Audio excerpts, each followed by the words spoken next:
President Trump took the first steps toward imposing tariffs on $60 billion in Chinese goods and limiting China's ability to invest in the U.S. technology industry Thursday, saying the moves were a response to Beijing's history of forcing U.S. companies to surrender their trade secrets to do business in China. The president directed U.S. Trade Representative Robert E. Lighthizer to announce within 15 days a proposed list of products to be hit with tariff increases.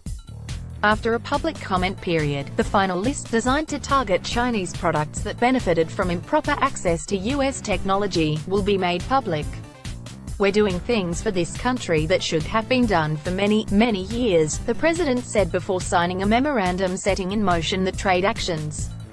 The president blamed China for the loss of 60,000 factories and 6 million jobs, a number that most economists say blends the impact on U.S. employment of both Chinese competition and automation. Trump said that unfair Chinese trade practices are responsible for the yawning U.S. trade deficit with China, which has reached a record $375 billion on his watch. "Any way you look at it, it's the largest of any country in the history of our world," the president said.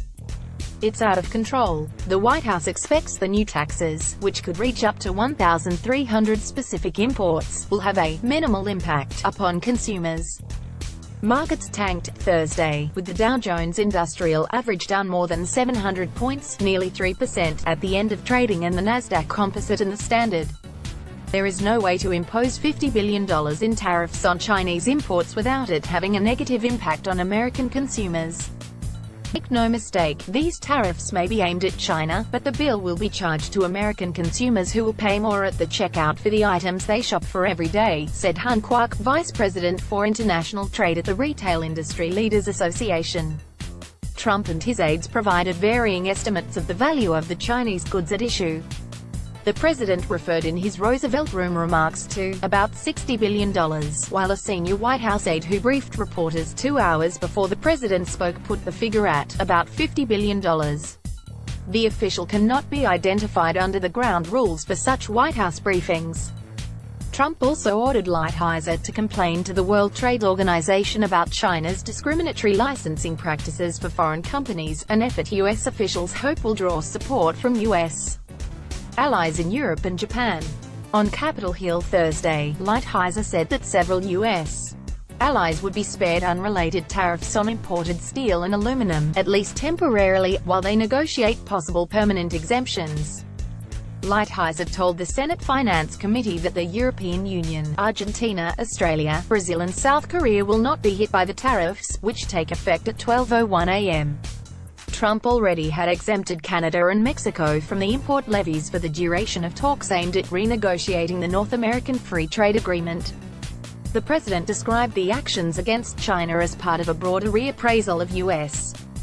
global relationships, featuring a willingness to use tariff threats to force concessions from U.S. trading partners.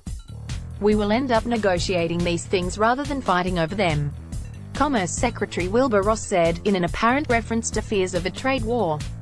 The president also alluded to political calculations, saying that voter concerns over economic losses from bad trade deals was, maybe, one of the main reasons he won the White House.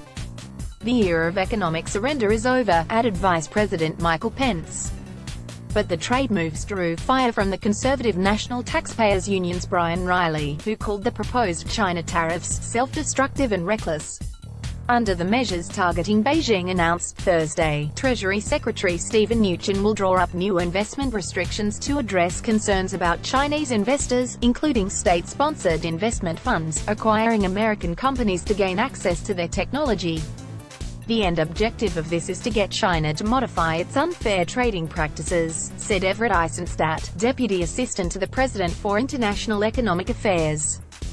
Since taking office 14 months ago, the president's remarks on China have swung between effusive praise for Chinese President Xi Jinping and tough talk about its trade practices. In recent months,